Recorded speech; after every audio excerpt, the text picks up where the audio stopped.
waxaa runtii sharaf weyn oo maanta inaan qalinka ku duugnay qaybtii hore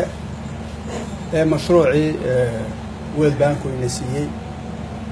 ee ahaa 140 mashruucii 140 ahaa oo aan horena uga wada hadalay oo ahaa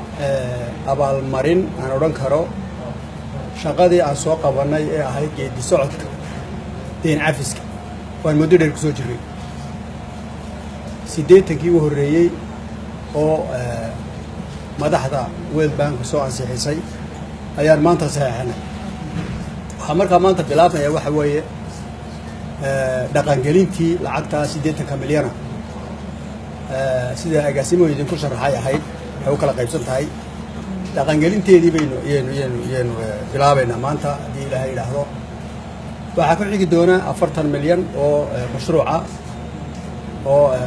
u adkaysiga dhibaatooyinka iyo biyaha iyo education iyo healthka soo galaya hadii Ilaahay yiraahdo ayaa iyaguna ku xiga 20 milyan oo kale oo iyaguna quwadeynta dawladda shaqada wada ayaa ku xiga 140 kaas horta halkaas ay ku dhamaanayaan 140 kaas waxay ahaayeen shaqadii aan soo qabanay ayaa layna yiri si fiican baad soo qabateen ee geed socodka ayada cid walba ka qayb gashay ayadoo madax inoogu tahay inoogu yihiin madaxweynaha iyo prime minister waxaan filaynaa waxa weeye maalin dhaweedna waxa saxinoo kale lacagtii EU ina siisay oo 100 milyan ahayd euro 130 meelaha ah waxa soo dhan waxa ka marxaati kacayaan waxa weeye shaqada aan soo qabanay hadaan tahay dadka iyo dalka Soomaaliya hadaan nahay dawladda iyo dalka oo dadka wada socda shaqadan soo qabanay way ka marxaati kacaysaa xaqiiqadu waxa weeye hadaan sidaa ku sii socono inaan meelo waaweyn gaari doono oo adduunyada la tis qaadi doono adduunyada la falgeli karo aan inaga lafteena wax qabsan karo waxa kale oo ku darayaa halkan anoo ka faa'iideysanay fursadan shalayto waxa la approve gareeyay maahay budgetku inuu kacayo waa aragteen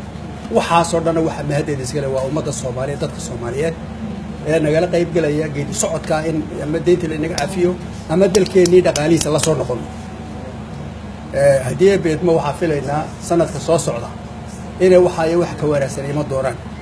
laakiin anagu sidaan always yiraahdo waxa weeye buur aad u dheer ayaa fuulayna buurtaasina lugaha ku daalaya wada raadaysa dhibaatooyin baa ku qabsanaya laakiin dusheeda buurta ayaa biyo yaalan qaraadko dhan ka biiraya taasina waa markaa inagu isku filaana weeyaan dhaqaalaheenu inagu waa soo kicina ubaadiyada kalena wax ku qaban kartaa marka aad iyo aad baan maanta ugu faraxsanahay waxaan gudageli doonaa markaa hirgelinta mashruucan baan oo cid walba gaarayo dadka Soomaaliyeed la siiyay halkana lama siin meel kale dadka ummadda Soomaaliyeed balacata ayaa la siiyay hirgelinteeda dhaqangelinteeda fulinteeda ayaan ka wada qayb galaynaa waana ka wada sheekaysan doonaa sida loo hirgelinayo cid waliba waa ogaanaysaa shilin waliba iyo dollar waliba halku ugu baxay marka aad baan maanta ugu faraxsanahay